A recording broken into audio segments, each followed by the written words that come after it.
اذا كنتي كتعاني من العطس، من الزكام، الحمى الشديده والم في الراس وكذلك ضيق في التنفس، ما عليكم الا بهذا المشروب الطبيعي 100% والرائع جدا اللي ما شاء الله كيخلي الجهاز التنفسي مسرح. وكذلك الناس اللي عندهم الم اولا في الحنجره ديالهم كيحسوا بحال بالحريق اولا بالالم في الحلق ديالهم، هذا دقه بطله من الاستعمال الاول كيبان لكم الفرق. ومن الاستعمال الاول كتحسوا براسكم وليتوا الحمد لله بخير وعلى خير، كيف ما قلت لكم طبيعي 100% ومضمون وناجح وعن تجربه شخصيه اتحدث. صحاباتي كبيداتي الفنات ديالي كيف دايرين؟ بخير لاباس عليكم؟ نتمنى ان شاء الله تكونوا في افضل حال وانتم كتشاهدوا الوصفه ديال اليوم. بالنسبه للناس اللي اول مره غتشوفني ولا غتشوف قناتي، ما تنساوش تابوناو عبر الضغط على زر سبسكرايب او الاشتراك اللي كاين بالاحمر، وفعلوا هذاك الجرس حتى كيوليو عنده جوج شريطات في الجناب باش ان شاء الله دائما توصلوا بالاشعار اولا بنوتيفيكاسيون باللي حطيت فيديو جديد. ما تنسونيش من اللايكات ديالكم فضلا وليس امرا، بغينا هذا الفيديو نوصلوا لاكبر عدد من اللايكات.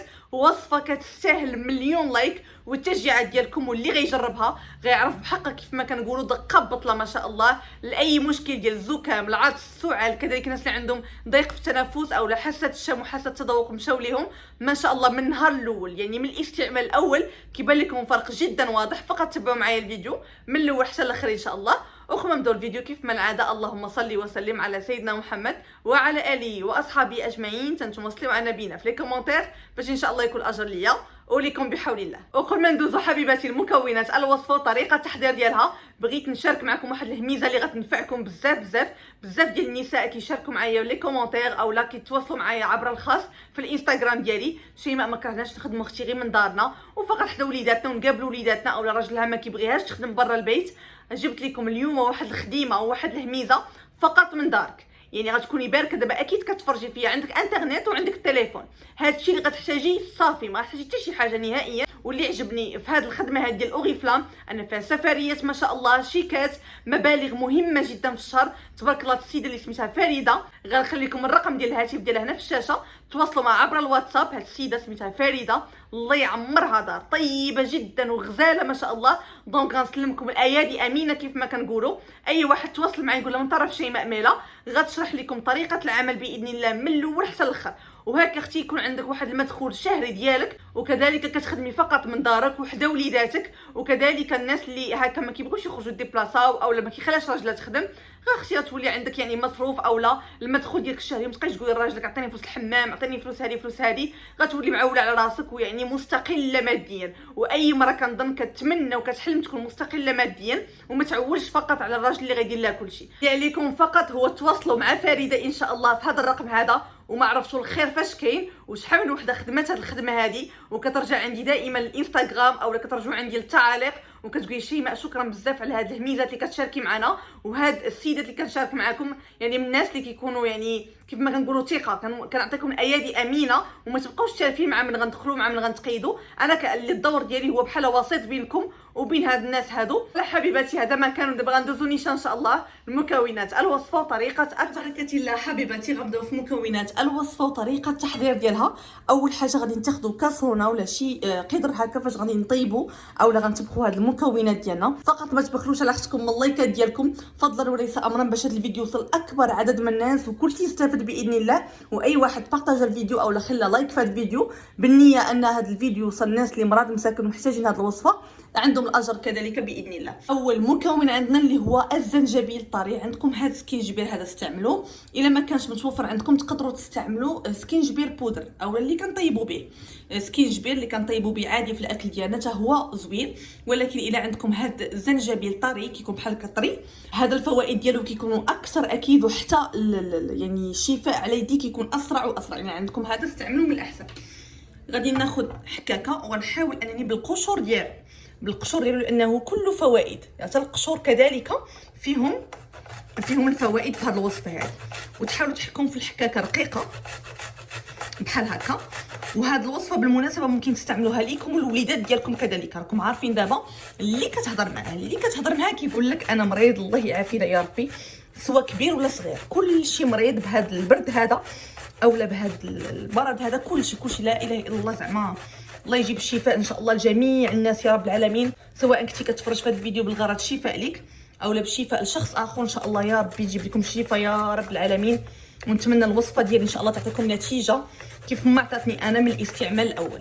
واحد شويه من الزنجبيل طري بحال هكا، شفتوا تقريبا قيس واحد المعلقه صغيره عامره من سكينجبير طري. وهنا المكون الثاني عندي اللي هو الثوم. من الاحسن تستعملوا هذا الثوم، هذا الثوم الاحمر عنده ما شاء الله فوائد رائعه جدا بالنسبه كيصلح المسالك التنفسيه، كيخليك ما شاء الله يعني اكتسابات قويه، المناعه كترتفع بواحد الطريقه عجيبه جدا. هذا المكون هذا استعملوه يعني بدون تفكير، وما تفكروش نهائيا اختي في الريحه.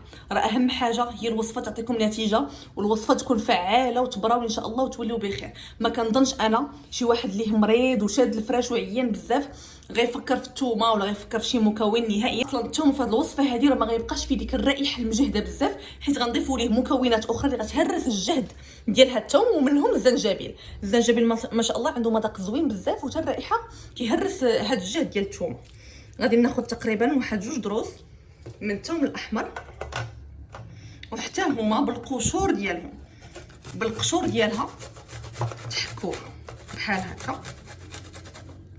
صافي هذا الدرس الاول، وتحكوا عاوتاني الدرس الثاني. الا عندكم ثومه صغيره استعملوا جوج، الا عندكم كبيره بزاف استعملوا غير وحده، الا عندكم الدرس كبير بزاف استعملوا غير وحده. واللي ما كيبغيش عاوتاني الثومه بزاف كدير ليه الطونسيون، طيح ليه الطونسيون ولا شي حاجه، استعملوا غير واحد الثومه اللي هي صغيره بزاف. صافي كيف ما شفتوا معايا درت الزنجبيل ودرت كذلك الثوم مبشورين بجوج بهم. وهنا غنضيف كذلك الزعتر. الزعتر ما شاء الله رائع جدا بالنسبه للزكام، سواء الزكام كنقولوا الكحبه العامره او الخاويه، او كذلك الناس اللي عندهم مشكل العطس ومشكل ما كيقدوش يهضروا، عندهم الحلق ديالهم فيه الالم والحلق مجروح. الزعتر غزال بزاف بزاف، راه رائع ما شاء الله للجهاز التنفسي بصفه عامه، وكذلك الحلق ديالنا كيسرح الحلق وما كيخليهش مريض. دونك غادي نستعمل تقريبا واحد معلقه كبيره. بعد غادي نصفيو هاد المكونات كاملين. صافي وهنايا غادي نضيف واحد الكاس ديال الحليب، كاس كبير من الحليب، باش غادي نطبخوا هاد الوصفه هذه في الحليب. فوالا اي حليب عندكم كتشربوه كامل الدسم عادي، الحليب العادي اللي كنشربوه. صافي وغادي نضيفوا لهاد المكونات هادو. شفتوا معايا الوصفه ما شاء الله طبيعيه 100% وعندها نتائج جدا رائعه. شوفوا غير من المكونات غتعرفوا الفوائد ديال الوصفه. صافي انا هنايا غادي نحطها فوق نار مهيله مع التحريك المستمر. غنعاود نرجع معكم باش نكمل معكم ان شاء الله الوصفه. ملي كتحسوا بالحليب بدا كيفيض معكم صافي غتطفيو عليها النار، ما تخليوهاش فوق النار، يعني من واحد 10 ديال الدقائق هكاك. صافي كتحسوا بالوصفه جاهزه باش نكمل معكم ان شاء الله طريقه التحضير ديالها باذن الله، وطريقه الاستعمال لانها جدا مهمه. بعد ما فاض معنا الحليب كتطلع ديك الغليه ولا ديك الكشكوشه كنحيدوها من فوق النار. كيف ما شفتوا معايا الوصفه كتولي بحال هكا. دونك ما حداها سخونه غادي نجيب الكاس اللي كان فيه الحليب، لا ما تقوي عليكم كثره الماعن كثره الكيسان. المهم الكاس اللي كان فيه الحليب ديجا حتى نكبوا فيه حتى حنا غير الحليب، وغادي نصفي جيدا هاد المكونات ديال. شو اللون ديال الحليب كيتبدل كيولي اصفر وكينقص اكيد، حيت راكم عارفين مع كيغلى الحليب راه ضروري ما كينقص. ودابا غادي نضيف لهذا الحليب هذا غنضيف ليه اليازير، واحد تقريبا معلقه صغيره من اليازير. هنا غادي نقص اكيد غير باش نوريكم. اليازير رائع جدا ما شاء الله، او اكليل الجبل او غوماغا، كل واحد شنو كيقول ليه. غزال بزاف للجهاز التنفسي والزكام والشقيقه، الم في الراس، راه زوين ديال بصح. داكشي قلت لكم الثومه راه ما غتبقاش مجهده نهائيا، غادي تقتل داك الجهد كيف ما كنقولوا مع الزنجبيل طري وكذلك مع اليازير والزعتر. صافي الله يجعل شي بركه هكا. نخلي هذا الكاس ديال الحليب هذا كيطلق فيه اليازير على خاطر نخليه على جنب حتى تبغيو تنعسوا. طريقه الاستعمال حتى تمشيو تبغيو تنعسوا في الليل قبل ما تمشي تدخلي للفراش، اخر حاجه غتناوليها في اليوم ديال قبل ما تمشي للفراش هو هذا الكاس هذا ديال الحليب، وغتصفيه من اليازر، حيت اليازر غيطلق جميع دوك الفوائد ديالو في هذا الحليب سخون هذا. فوالا حبيباتي كيف ما قلت لكم اخر حاجه تناولوها في اليوم ديالكم هو هذا الكاس ديال الحليب. من بعد ما غتصفيوه من اليازر حتى يبرد الكاس ويطلقوا هذا اليازر ديالو يطلق مزيان في هذا الحليب، وديك الساعه غتناولوه اخر حاجه قبل ما تنعسوا وتغطاو مزيان. ضروري ما انكم تدفاو مزيان ملي تشربوا هذا الحليب هذا. غداوموا عليه كل ليله قبل ما تنعسوا تشربوا هذا الحليب. راه من النهار الاول الاستعمال الاول غتحسوا براسكم وليتوا بخير، غتصبحوا الصباح الحمد لله بخير وعلى خير. وحتى قدرتوا ديروا هكا نضيف واحد شويه بضع قطرات من عصير الليمون او العصير الحامض، غير واحد شويه كذلك كيكون مزيان، عنده ما شاء الله الحامض كذلك عنده فوائد رائعه جدا بالنسبه للناس اللي مشات لهم حاسه الشم او حاسه التذوق او الجهاز التنفسي ديالكم كتحسوا به مريض، الحلق ديالكم كياكلكم. الحامض كذلك غزال، ضيفوا غير واحد شويه الحامض صافي. هذا ما كان، هذه هي الوصفه ديال اليوم سهله واقتصاديه وفي متناول الجميع. نتمنى ان شاء الله تجربوها وترجعوا عندي التعاليق، تكتبوا لي شهاده حق في هذه الوصفه هذه، ونتلاقاو ان شاء الله فيديو جاي بخير على خير. بوسه كبيره لكم، باي باي.